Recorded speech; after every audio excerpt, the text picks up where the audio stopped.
อย่ายอมนะถ้ายอมนี่แม่มึงเสียใจขนาดไหนมันก็จะขึ้นมาเต็มที่เลยความเหนื่อยในวันนี้จะเป็นผลสำเร็จที่คุ้มค่าในวันข้างหน้าความฝันมันสามารถเกิดขึ้นได้จริงแล้ว I use Muay Thai to finish her เราทุกคนกล้าพูดได้เลยว่ามวยไทยสามารถเป็นกีฬาอาชีพได้แล้ว Thank you for support me Thank you my family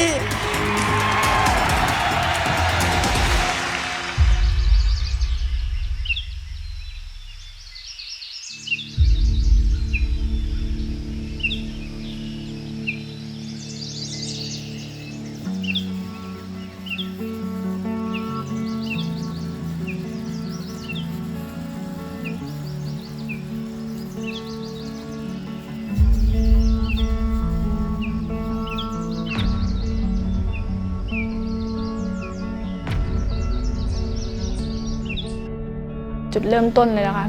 ตอนแรกหนูไม่ได้อยากที่จะมาเป็นนักมวยเลย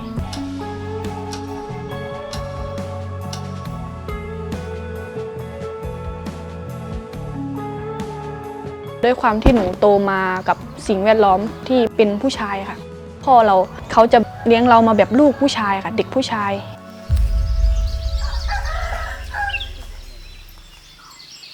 หาเช้ากินค่ำครับ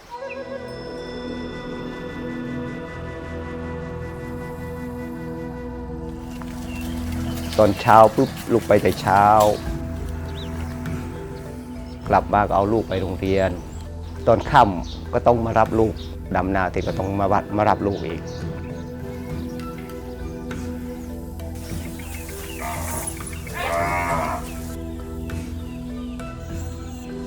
พ่อบอกว่าให้ขูดไปให้ถึงก้นหม้อแล้วก็ขูดให้มันกองๆกันมันจะได้ตักง่ายพูดน้อยอ่ะเป็นคนที่แบบนิ่งๆจะไม่พูดขี้เหร่เลยเมื่อก่อนเป็นเด็กนิสัยดีมากเป็นเด็กที่ชอบรักการอ่านหนังสือมากก็นิสัยดีบอกง่ายช่วยเหลือทำอะไรก็ช่วย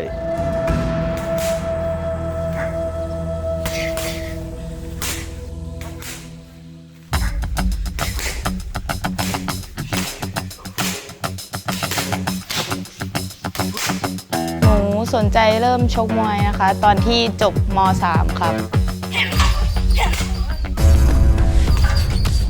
อยากจะชกมวยตั้งแต่เด็กอยู่แล้วค่ะแต่ว่าทางบ้านไม่อนุญาตเพราะว่ากลัวเจ็บ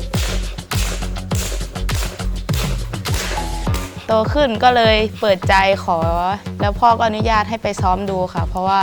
อยากให้มีศิลปะไว้ป้องกันตัวที่บ้านสนับสนุนเรื่องมวยเพราะว่าพ่อลุงคือทั้งเครือญาติเป็นนักมวยหมดค่ะแล้วก็มีค่ายมวยเล็กๆเอาไว้ซ้อมกัน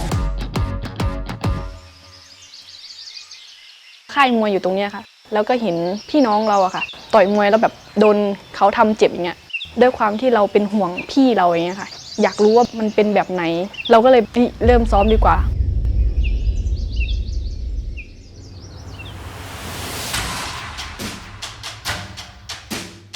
เป็นกีฬาที่ท้าทายอะค่ะ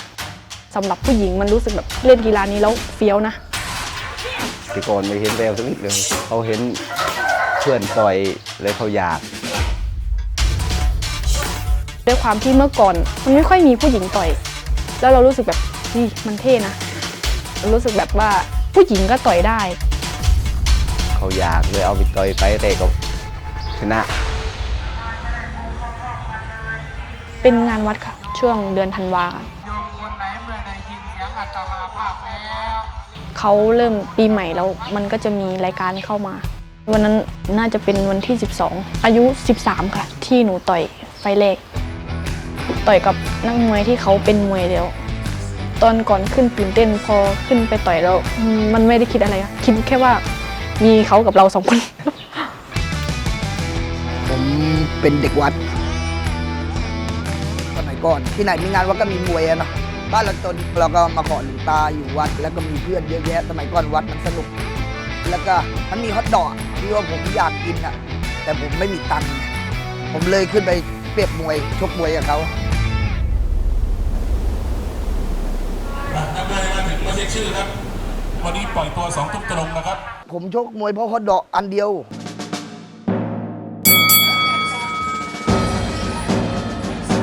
ขึ้นไปก็ไม่รู้ว่าการสู้อย่างเดียวอะขึ้นไปก็ว่ายน้ำอย่างเดียวอะเดินตุ่มๆอย่างเดียวอะก็คนไม่เป็นมวยอะก็แพ้ครับผม ตอนต่อยใหม่ๆหนูไม่ได้กลัวตัวเองเจ็บ แต่กลัวเขาเจ็บ ต่อยไปแต่ก็ต่อยคือไฟโซไฟสามาก็ไม่สู้คนน่ะไม่เป็นทั้งนิดเลย อยู่แต่กับมุมก็ร้องไห้ ไม่ใช่ว่าเราสู้ไม่ได้นะคะ เราสู้เขาได้ แต่ว่าเราร้องไห้ เราเห็นเขาแบบเจ็บ ถ้าคิดจะอย่างนั้นนะผมว่าให้เลิกมวยดีกว่าเอาเรียนดีกว่าอย่างใจผมนะยังไงก็เอาเรียนไว้ก่อนอนาคตของเราสำคัญและอยากให้ลูกเรียนสูงๆ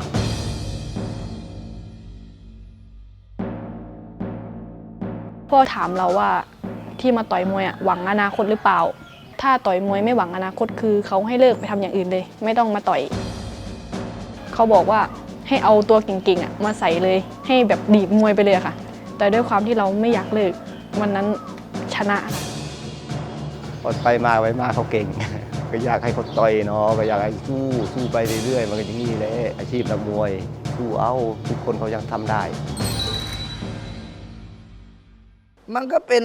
ความรู้สึกที่ว่าเฮ้ยเราหาตังค์ได้โดยการชกมวย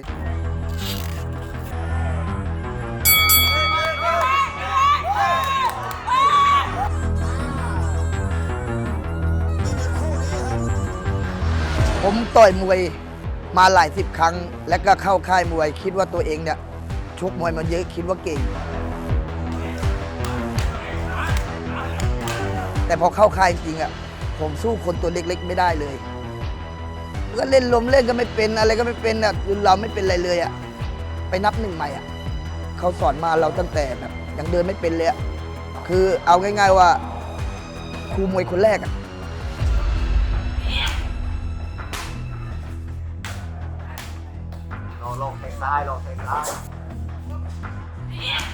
พ่อเป็นคนสอนตั้งแต่เริ่มเลยค่ะเขาเป็นครูมวยคนแรกของเรา เขาไม่ใช่คนดุแต่แบบอยากให้ลูกได้ดี เขาจะพูดคำนึงตลอดว่าต่อยมวยอ่ะถ้าขึ้นไปต่อยแล้วอ่ะไม่มีคนช่วยได้นะมีแค่ตัวเองเหนื่อยให้เหนื่อยตอนนี้ ถ้าขึ้นไปบนเวทีเหนื่อยแล้วพักไม่ได้ ทำเองกับมือเลยตั้งแต่เล็กๆทำมาจนใหญ่จนว่าโอ้เขาใหญ่แล้วสู้จับให้เขาไม่ได้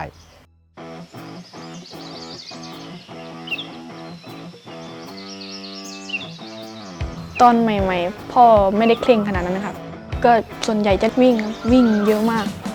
วิ่งเกือบเป็น10 โลเลย พอเสร็จปุ๊บก็จะมากระโดดยางบ้างแล้วก็กระโดดเชือกบ้างเนี่ยค่ะพ่อจะทำที่ยกเหล็กให้กระป๋องสีอะค่ะสีทาบ้าน แล้วก็มาผสมปูนแล้วก็ตัดเหล็กมาแล้วก็มาทำ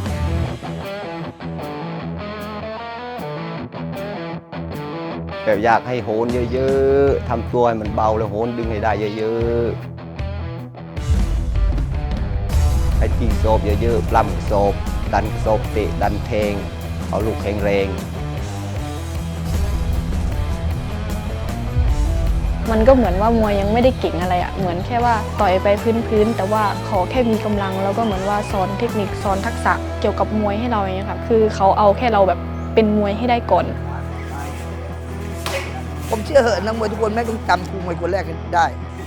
สัมผัสได้เลยว่าถึงคุณจะเก่งหรือคุณจะไปเป็นแชมป์ยิ่งใหญ่มาจากไหน คนที่สอนแบบต่อย1 2สอนเดินสอนเบี่ยงเตะสอนอะไรเงี้ยมันต้องมีครูมวยคนแรกที่เราจำได้เขาเอาใจสอนเรา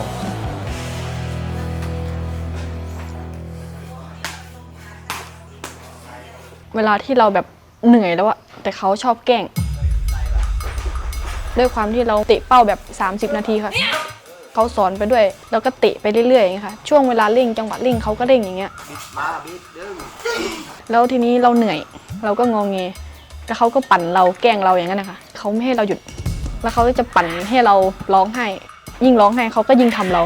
ไม่ให้เราหยุดเขาอยากรู้ว่าเราแบบจะอดทนกับเขาได้แค่ไหนเอายกอย่างเงี้ยเอาเตะไปยกแบบนี้เดียวอีกแล้วส้มไปทำเขาหนักเขาเจ็บเขาก็งงแน่ยั่วต่ออีกให้เขาโกรธ ต้องยั่วโอ้ยทำอะไรไม่คือเลยเตะไม่พอเจ็บพออะไรเลยนี่เขาก็ยั่วเขาก็โกรธ นี่เขาก็เดินใส่เราเขาก็ทำเราจริงเลยทีนี้ เขาก็จะยิ้มจะหัวเราะตลอดเขาบอกว่าซ้อมมวยต้องสนุกไปกับมันนะอย่าเครียดอย่าคิดว่าแบบมันเป็นความกดดันให้ซ้อมไปแบบสนุกให้เอนจอยไปกับมันหนูโตมากลายเป็นคนที่แบบเฮฮาจะเป็นคนที่คิดบวกกับชีวิตตลอดเราจะไม่แบบกดดันตัวเองแล้วก็จะไม่จริงจังกับมันเกินไปเราจะปล่อยใจไปกับมัน หนูเป็นหญิงแกร่งค่ะ ด้วยสภาพร่างกายของผู้หญิงนะคะ มันก็ยากกว่าผู้ชายนิดนึง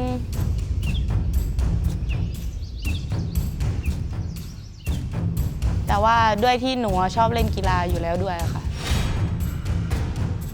ร่างกายก็ดีในระดับหนึ่งแต่ก็ต้องมาซ้อมมาเรียนรู้เพิ่มเติมอีกเยอะเลยค่ะ มวยไทยมันเป็นวิถีการจะเป็นนักมวยที่ดีประสบความสำเร็จเนี่ยมันต้องทุ่มเทแหละเนี่ยมันจะเห็นว่าทุกบริบทของบุคคลเกี่ยวข้องมันจะมีเส้นทางหมด โอกาสแรกของแตมคือพ่อให้ต่อยแล้วเขาก็ไม่ได้คาดหวังเพราะเราเป็นผู้หญิงพอโอกาสแรกนั้นมาโอกาสต่อๆมาก็เริ่มเข้ามาสิ่งที่ประทับใจในเมืองบุรีรัมย์น่าจะเป็นการเดิมพันวันนั้นเดิมพัน200,000พอมันเดิมพันแล้วเราชนะมันรู้สึกว่ามันยิ่งใหญ่อะเพราะว่าเงินเดิมพันอันเนี้ยมันหลายๆคนที่รวมกันครอบครัวเราพี่น้องเรามันรู้สึกว่ามันทำให้เขาเห็นว่าเราชนะแล้วเอาเงินมาให้เขาได้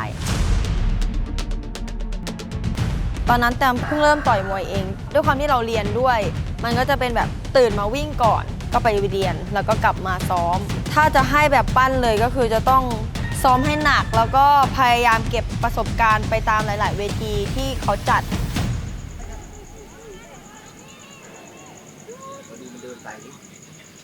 มีไฟช่วงสงกรานต์ที่ต่อย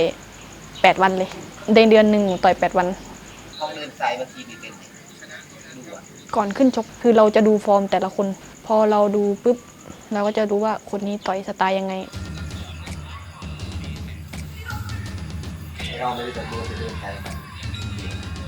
ผมชอบดูมวยแล้วก็เอาไปปรับแล้วชอบมวยฝีมือเราก็ต้องดูอย่างนี้แหละ การเตรียมตัวการวางแผนในการต่อยมันต้องดูจากคู่ต่อยค่ะคู่ต่อยเราเป็นมวยแบบไหนสไตล์แบบไหนชอบทำแบบไหนในการชกถ้าเขาทำแบบนี้มาเราต้องแก้ลูกไหนถ้าเจอมวยหมัดเราก็ต้องชิงเตะก่อนชิงทีบก่อนมือค้ำยาวๆดักเตะดักทีบดักแทงก่อนอย่าให้เขาติดตัวไล่แขนดีๆก็ดึงมาแทงเข่าเขาคิดว่าอย่างนี้แหละมวยนะอยู่ที่เราแก้ถ้าเขาทำตามมันก็ชนะเพชรกัญญาติวเตอร์ชัยภูมิด้วยความที่มวย5 ยกค่ะเราจะเก็บอาวุธคู่ต่อสู้ซะมากกว่ามีบางคืนที่ต่อย2 เวทีเลยเราเหนื่อยร่างกายเรามันไม่ไหวแต่ว่าใจเรายังสู้จำได้แค่ว่าบางวันแบบลากขาต่อยอะไรเงี้ยแต่ด้วยความที่เราอาศัยใจตอนนั้นแพ้แค่ไฟต์เดียว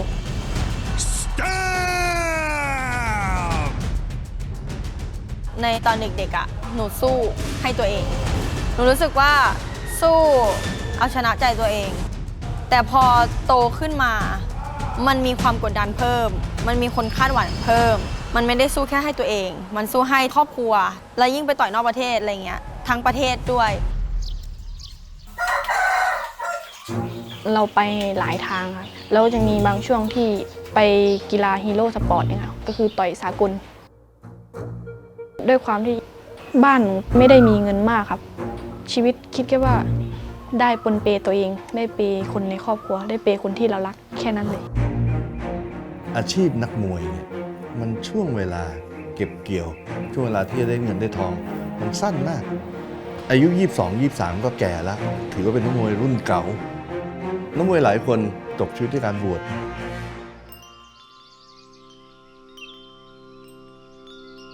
โอ้ยผมชกมวยมาก็พอสมควรนะพอขาเสียมันก็ชีวิตก็หันเหความฝันพันทลายแล้วก็ผมก็ได้มาบวชหลังจากการบวชมันก็ชีวิตมันก็เปลี่ยน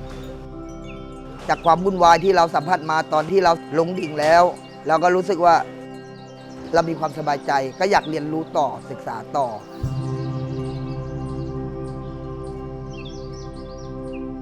ผมก็อยู่นานเหมือนกันอยู่เป็น10 พรรษา โดยคนทั่วไปจะรู้จักกันดีเรื่องซีเกมตอนนั้นติดแล้วค่ะติดเป็นตัวจริงแล้ว แต่ด้วยความที่เราไม่พร้อมเราก็เลยขอสละสิทธิ์เราตัวสำรองก็ได้ไปแทน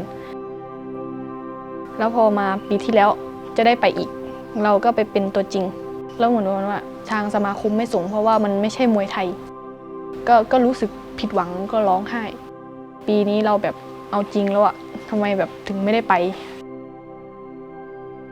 บอกให้เขาสู้เอาบอกไว้สู้อย่างเดียวอยากให้เขาสู้เพื่ออนาคตของตัวเองครับ ใจผมไม่อยากศึกแล้วเพราะผมมีความสุขกับการศึกษาตรงนี้ ผมกลับมาบ้านบ่อยช่วงหลังเนี่ยกลับมาเห็นสภาพพ่อสภาพแม่แล้วก็เขาไม่ได้ทำงานเหมือนเมื่อก่อนแล้วแกมาพูดคุยกับคารวะบ่อยๆจิตใจมันก็โลเลอะแล้วก็เลยตัดสินใจลาดีกว่าออกมาสู้ชีวิตอีกรอบ ขอต้อนรับเข้าสู่งานแข่งขันมวยไทยในท้องถิ่นจากรากหญ้าสู่สากลภาคตะวันออกเฉียงเหนือหรือว่าภาคอีสานนั่นเอง ด้วยความที่เราชิงแชมป์สมัยเด็กน้อยเราเหมือนว่าคนเริ่มรู้จักแล้วเราได้ไปติดลากย่า ขอเสียงต้อนรับเพชรกัญญาอจิระติวเตอร์จากชัยภูมิ เขาให้โอกาสเด็กเยอะมากเพราะว่ากว่าจะคัดตั้งแต่ในรอบโซน ขอเสียงพี่น้องจังหวัดชลบุรีหน่อยครับ คือเขาแบ่งโอกาสให้เด็กนักมวยทั่วประเทศเลย น้ำเงินเพชรกัญญานี่เรียนอยู่อุดมศึกษานะครับอายุ 19 ปีนะครับ ให้กำลังใจตลอดครับไปตรงไหนก็ไปตลอดไปด้วยตลอดเคยไปตลอดแล้วก็ต้องไปเป็นกำลังใจให้ลูกเป็นแรงบันดาลใจให้เขานะมีแรงขึ้นมา ไฟรอบรองชนะเลิศที่ไปแข่งที่เชียงใหม่ ก็เป็นรอบที่หนูคิดว่าหนูสู้เขายากเป็นมวยที่แข็งแรงคนหนึ่ง โอ้โห ใครบอกมวยหญิงไม่มันครับนี่ครับ เราก็ดูเขาตลอดติดตามเขาตลอดคือเขาเป็นมวยที่แข็งแรงแล้วก็อาวุธดี ผมเชื่อว่าน้องๆนักกีฬานักมวยภาคอื่นก็ติดตามกันอยู่นะครับคุณเนี่ย แน่นอน เพราะฉะนั้นเขากำลังศึกษาฟอร์มอยู่นะครับ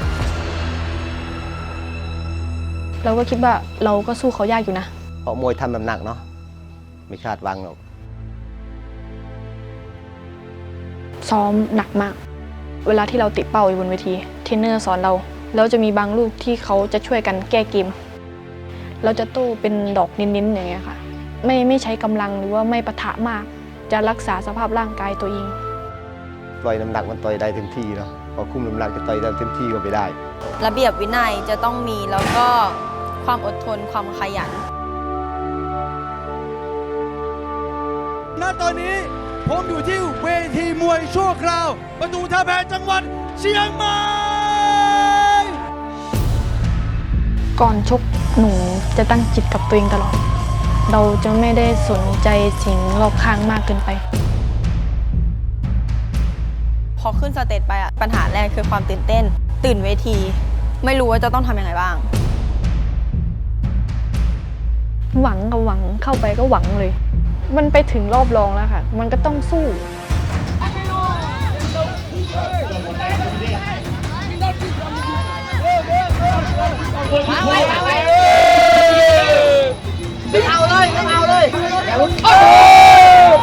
นิ้วหักตั้งแต่ยกแรกเลย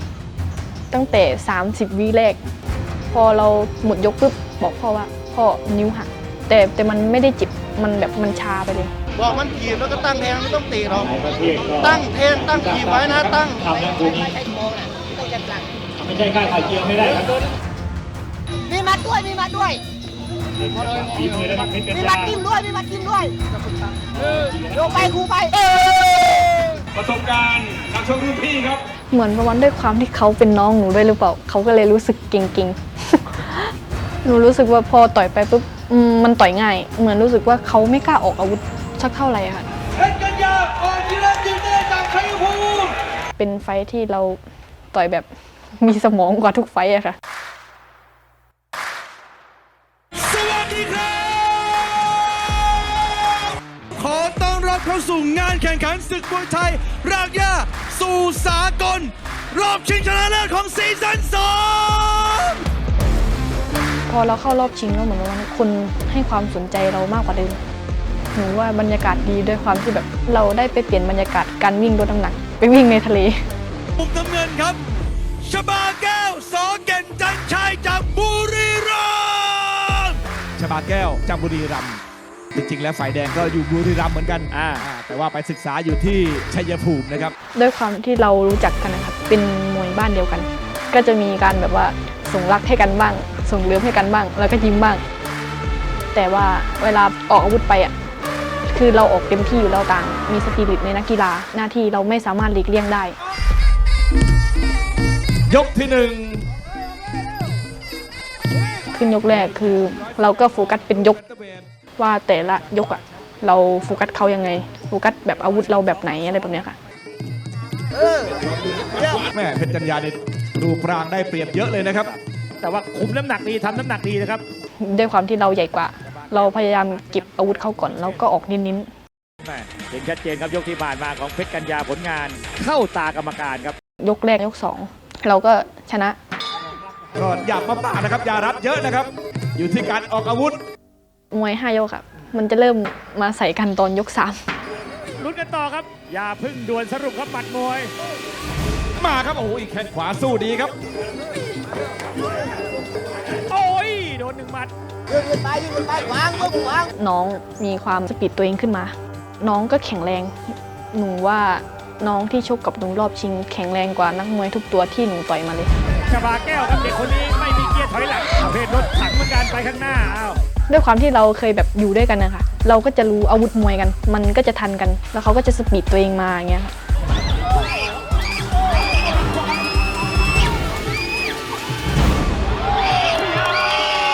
แล้วก็ยก3หนูก็แพ้เขาครับยกสุดท้ายครับมาดูครับอีก2 นาทีครับยกสุดท้ายยก5คือน้องเดินต่อยเพชรกัญญาการชกในทรงเดิมครับตั้งรับคอยดักขวาไว้ครับเราก็มีออกแข้งไว้บ้างแล้วก็ถอยข้างแล้วก็ดักแทงบ้างนาชาติเด็กมากนะครับเพชรกัญญาแกตั้งป้อมตั้งบังเกอร์แทงแต่ดอกนี่แรงนะครับโดนหมัดชบาแก้ว1 หมัดเลือกออกก่อนน้องต่อยโดนหน้าหนูแบบเต็มเลยอย่ายอมนะถ้ายอมนี่แม่มึงเสียใจขนาดไหนครอบครัวอะไรอย่างนี้แล้วก็ที่ค่ายจะเสียหน้าขนาดไหนฉะนั้นอย่ายอมนะโดนกันนะเพชรกัญญาบอกมาเลยเพื่อนมาเลยเราหมดแรงนะแล้วทำครูเขาให้เขาหยุดเลยค่ะแต่ว่าไม่น้องก็ยิ่งใส่ดูอย่างนี้อย่าคิดว่าไม่เจ็บนะครับปากเลือดกบไปแล้วครับเพชรกัญญาดูที่ว่าจะเจาะได้หรือเปล่าเท่านั้นเองครับตัวเล็กกับตัวใหญ่เวลาตัวใหญ่ออกอาวุธไปมันจะเห็นชัดกว่าเจอรูปร่างที่สูงใหญ่นะครับประสบการณ์มากกว่ามันจะชัดเจนกว่ามวยตัวเล็กโอ้ดูภาพสุดท้ายครับภาพที่สวยงามครับแชมป์คนที่3ในค่ำคืนนี้ครับผมได้แก่เพชรกัญญา จิราติวเตอร์จากชัยภูมิหนูดีใจจนร้องไห้เพราะว่าไฟนั้นหนูไม่สบายด้วยความร่างกายไม่ได้เต็มที่เท่าทุกไฟที่ผ่านมาภูมิใจครับทำดีแล้วลูกดีแล้วเราได้มาขนาดนี้แล้วเกิดมาครั้งหนึ่งอย่างนี้จริงๆในสมัยก่อนเนี่ยคนที่อยากจะเข้ามาต่อยมวยก็เพราะหาเงินต่อยทีนึง500ตามงานวัดจนมาถึงทุกวันนี้ผมคิดว่ามุมมองของหลายๆคนเนี่ยมองเป็นว่าเนี่ยมันเป็นโอกาสชีวิตของเขามวยไทยเนี่ยมันให้โอกาสชีวิตเขาโอกาสที่ดีที่สุดที่เปลี่ยนชีวิตเป็นช่วงที่ได้เข้าในแฟร์เทคการได้เข้ามาในแฟร์เทคมันทำให้หลายๆคนรู้จักแต้มหลายๆคนเห็นแต้มเป็นไอดอลแต้มสามารถปลดหนี้ให้บ้านได้แต้มสามารถสร้างชื่อเสียงให้ประเทศได้แล้วก็ไปไหนมาไหนทุกคนเชิดหน้าชูตาแต้มแล้วก็ครอบครัวคุณพ่อของเขาก็เป็นอดีตนักมวยดังครับ ระดับคู่เอกวิธีลุมพินีนะครับวิสันเล็กลูกบางปะสร้อยครับ เนี่ยครับเดินตามมานี่แหละครับ เป็นความภาคภูมิใจของคุณพ่อแล้วก็คุณแม่แล้วก็ครอบครัวมากนะครับ ซึ่งครอบครัวเป็นหนึ่งปัจจัยเลยที่ทำให้แตมได้เป็นแตมทุกวันนี้ And now, ladies and gentlemen, new one kickboxing elevate world champion. เอาจริงๆ พอได้แชมป์มามันก็คุ้ม แต่ว่าการป้องกันแชมป์หลายๆครั้งมันต้องพร้อมจริงๆ แล้วคู่ชกที่จะมาชกกับเรานี่เขาต้องเก่งขึ้นแน่นอนครับ ในวันนั้นหนูเสียแชมป์2 เส้นไปพร้อมกันเลย ตอนนั้นอกหักด้วยเสียความรักด้วย ก็มีครอบครัวอยู่ข้างๆเวลาร้องไห้เสียใจ หรือทำอะไรหรือเป็นอะไรล้มเหลวยังไง ก็ยังมีครอบครัว แต่รู้สึกผิดที่ว่าทำให้พ่อกับแม่เสียใจ รู้สึกผิดที่ไม่สามารถทำให้พ่อกับแม่วันนั้นภูมิใจได้ ถ้ามันมีโอกาสเข้ามาอีก จะทำให้ตัวเองกลับมาให้ได้ทำให้พ่อกับแม่ภูมิใจในอนาคตต่อไปให้ได้ ต่อให้ไปไกลแค่ไหนเท้าตัวเองก็ยังต้องแตะพื้น เพราะว่าถ้าตัวเองวันหนึ่งลอยขึ้นมา มันจะดึงตัวเองกลับมายากพอสมควร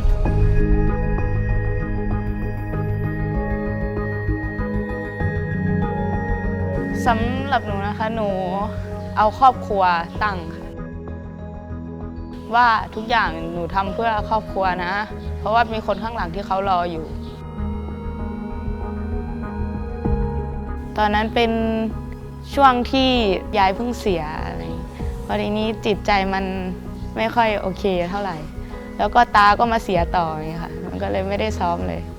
กาลเกต 19 ปีนะครับจากท่ายางเพชรบุรีครับกาลเกตนี่ถือว่าเป็นนักมวยครบเครื่องนะครับรอบแรกก็ชนะจอมขวัญลูกเมืองเพชรมานะครับ ก็ถือว่าเป็นไฟท์ที่หนักอะค่ะมันต่อย2 รอบในวันเดียวเลย พอชนะมาได้หนูก็ดีใจมากๆไม่คาดคิดเลยกาลเกตเครื่องดื่มคอมมานโดเอาชนะซินดี้ซิลเวสจากฝรั่งเศสไปได้แบบเอกฉันท์ด้วยนะครับหนูเกิดมาในฐานะที่จนนะคะแต่เขาก็ไม่เคยปล่อยให้หนูลำบากเลยเขาก็ดูแลหนูมาอย่างดี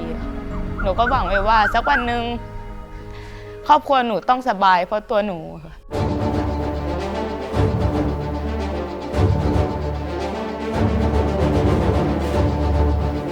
นอกจากตัวนักมวยแล้วเนี่ยมันจะมีทั้งผู้ฝึกสอนผู้ตัดสินหัวหน้าค่ายที่ปัจจุบันนี้เราช่วยเหลือเขาเช่นเรื่องของการเจ็บป่วยอุบัติเหตุจากการแข่งขันนะครับหรือแม้แต่กระทั่งกองทุนเวลาที่เขาเกษียณจากการเป็นนักกีฬาหรือว่าเป็นบุคลากรกีฬามวยไปนั่นคือสิ่งที่รัฐทำปัจจุบันก็คือเรื่องของปลายทางในอาชีพแต่ในอนาคตที่เราพยายามผลักดันอยู่ก็คือการแก้ไขในเรื่องของระเบียบในการที่จะอุดหนุนช่วยเหลือสำหรับการพัฒนา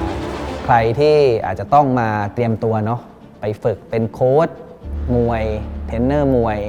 ภาครัฐก็อาจจะซัพพอร์ตในการจัดอบรมหรือว่าเป็นทุนให้เขาได้ไปเข้าคอร์สเหล่านั้นเรื่องของการที่เขาจะสร้างตัวตนหรือว่ามูลค่าเขายังไงผ่านการ PR หรือแม้กระทั่งการบริหารจัดการรายได้ต่างๆเหล่านี้ครับในอนาคตว่าเขาสามารถที่จะไปต่อยอดในการที่จะทำอาชีพไม่ว่าจะอยู่ในวงการมวยหรืออาชีพที่เกี่ยวข้องยังไง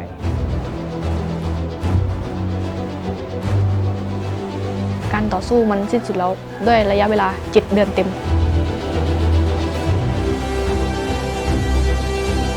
ไม่เคยคิดเลยครับคิดว่าให้เขาเป็นนักมวยไปธรรมดาอย่างนี้ไม่เคยคิดเลยว่าเขาจะมาถึงขนาดนี้ไม่เคยคิดเลย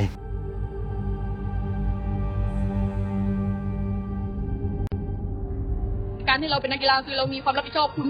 2ซ้อมด้วยเรียนด้วยแล้วเราก็ต้องแบ่งเวลาค่ะคือเราต้องมีวินัยในตัวเองแล้วก็เราต้องบอกตัวเองอยู่ตลอดกระตือรือร้นในตัวเองตลอดว่าเรากำลังทำสิ่งนี้อยู่นะ